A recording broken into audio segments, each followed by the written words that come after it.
Ancient Cliff Dwellings on Greater Mount Ararat by Ron Stewart.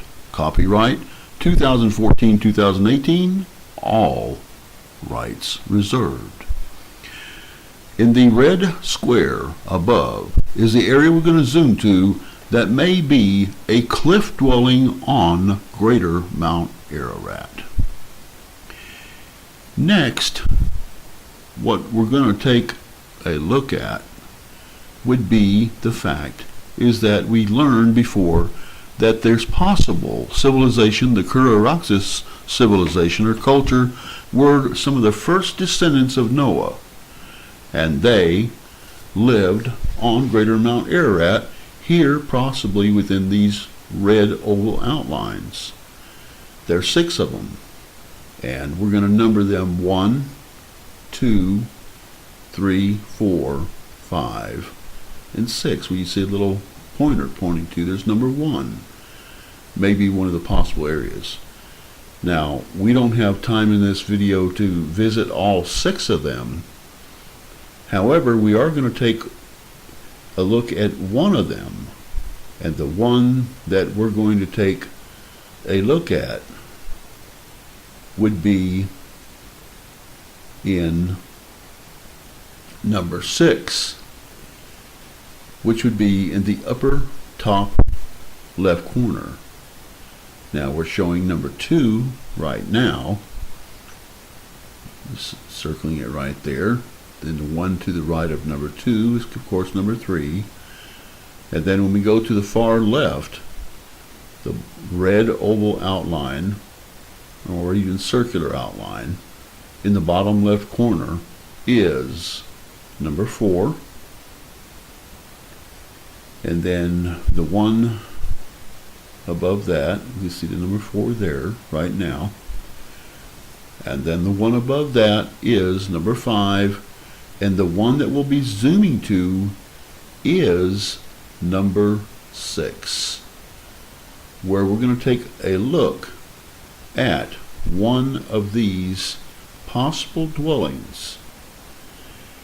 Geng-Wu, as we learned in 2200 BCE, who was a Chinese or Asian emperor, had said that when the global flood occurred, that people who were on the mountain of Noah were afraid to come down because of a fear of another flood. And they worshipped the animals that were in the ark as gods, hoping to possibly keep and ward off a flood. And they also dug deep trenches. Now Josephus, and also the 1st century CE, gives the same kind of story 1900 years later. But we're going to take a look here at number 6 and zoom into that as we aforementioned. But first we want to explain a little bit more about the possible Kura-Araxes culture that lived on Greater Mount Ararat.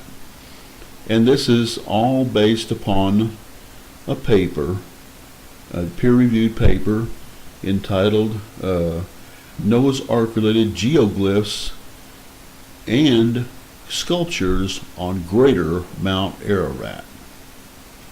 Now here where the red arrow points to in the middle of the image right now is basically when the ice and snow would melt, we're going to show how the water would run down and form a small river. Now this is how eventually it would drain down to the bottom of the base of Mount Ararat and out to the Araxes Glacier. But this is most likely how the culture who lived on this part of the mountain when there was no ice and snow before 2200 BCE, and how they were able to at least sustain themselves with water. The food was another matter, but with fertile sedimentary conditions on Ararat, they may have been able to grow grain and sorghum and things, ancient foods like that as well. Of course, now we can see as time went on that the waters came together and would create quite a large and wide and diverse flood. Next, we're going to take a look at an original video. Zooming into cliff dwellings, original videotape that was made in 2014, which was another part of the 2014 Noah's Ark expedition in Noah's Ark, which was a limited expedition, but this expedition was to also determine if possibly some of the original descendants of Noah possibly first live on Greater Mount Ararat, which all the evidence points at being the Kura-Araxes civilization or culture.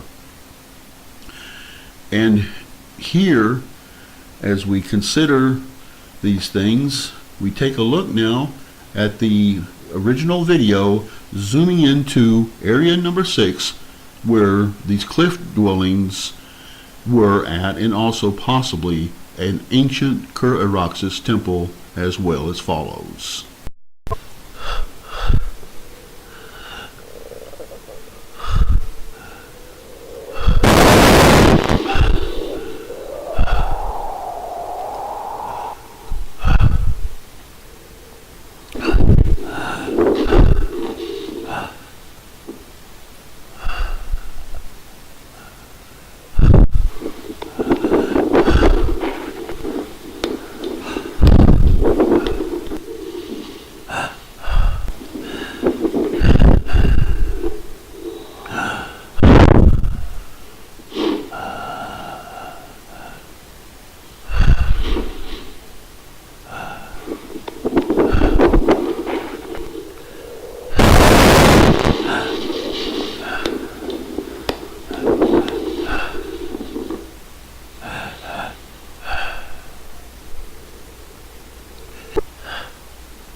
Next, at this point, we're now inside the generalized area of one of the cliff dwelling complexes on Greater Mount Ararat, where the red indicators point to in the four corners.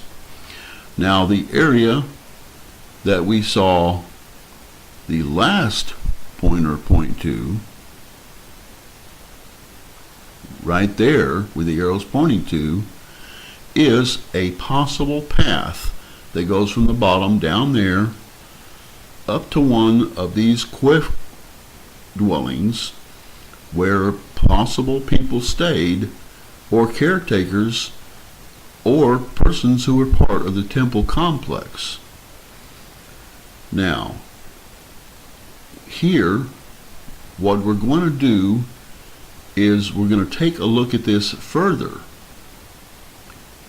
and we're going to show with a small pointer and follow the opening entrance here to this cave-like area that has these carvings in there. And right there is where the entrance is, and as you go up toward that small black line that rises at a left steep angle from the middle of the bottom of the photo here, or photo rather, then it goes all the way up to the upper left top corner. That is the area, the path, where we had to climb in order to get to the cliff dwelling. Now, here again, a steep angled pathway to the cliff dwelling entrances where the yellow arrows are pointing to right now. The one on the right yellow arrow points to the first area as you try to climb up the path, and then the next yellow area going left and upward at a left angle is pointing to the path that was taken, the climbing path up to the possible dwelling itself. As we look at this some more. Now, what we're going to do is also take a look at this. And the cliff-dwelling Ark-Quest team number 2 attained entrance into this area during the summer of 2014. We're now just releasing this information after being able to study it for a while with other information as well, plus a limited possible expedition to the remains of Noah's Ark in 2014, which will be in other videos. Now, as the area it was pointing to right there is the cliff dwelling. Now here is again a second original video that was taken in 2014 that is below the cliff dwelling and looking upward at it, which is probably maybe close to maybe 125 feet high above it. Now, this area was very dangerous to film and to try to maintain climbing capability as well. So there wasn't not a whole lot of time to climb into the 2014 zooming up to a cliff dwelling explanation of the climbing path. Now, first we're going to describe this in a little more detail as aforementioned, and then we're going to outline the path in also a red line. But first, we're going to take a pointer right there, starting in the bottom right corner, and we can see right there it's going round and round, and that was the path on the left side of the entrance that we were taking right there, which basically has rocks that help you climb upward in an upward left angled position up to the cliff dwelling, which is almost in the upper top left middle part of the photo above. Now right there, now there's the cliff dwelling right there going round and round. Right there is the door entrance, which is pretty narrow, but it's a living complex and also a worship complex. And there, where the red line, squiggly snake-like line, is indicated, is where the path and how we got up to the cliff dwelling there on Ararat, which is even more hard archaeological evidence that people live on Greater Mount Ararat. Now, as aforementioned, here is the second original video. 2014 zooming up to a cliff dwelling, second original videotape. That is brief, as we had aforementioned, because the climbing and being able to videotape at the same time was very difficult and dangerous in like manner. Therefore, we could only film for a very brief period of time because of the difficulty and the hardship of the climb itself. We now take a more of a look at this video as follows. Now,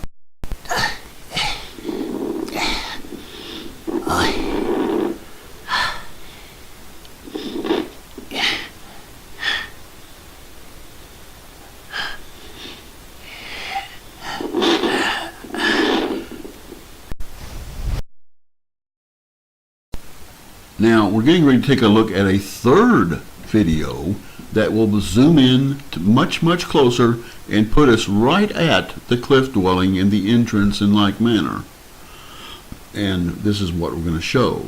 And as we said, there is a peer-reviewed paper that's available on the IAN Independent Archaeology Notes, Art History, and Earth Sciences website at http://www.ian.com. Anyway, here we take now the wind and everything on this part of the video is so bad that we're just going to have to explain it and go through it that way. So that's what we're going to do here on this next 2014 Cliff Dwelling third original videotape. We now explain this further. Here is the cliff dwelling as we see here. And to the left, right there, the vertical thin area would be the doorway that we see on the far left middle screen. In the center are different animal carvings that may represent the different gods that were worshipped by these cliff dwellers of Ararat. Now we're going to zoom into that door and get a closer look at it here as to what we're looking at. It looks like a vertical slit, maybe about 3-4 feet wide and maybe about 10 to 12 feet high. Now here at the bottom, this is what it looked like, and there are some small carvings of what appear to be like small animals, and these may have also been some of the small animals that were worshipped by the cliff dwellers that originally were on Noah's Ark. Now here is a slow from the bottom to the top view of the way the door opening looks. And of course originally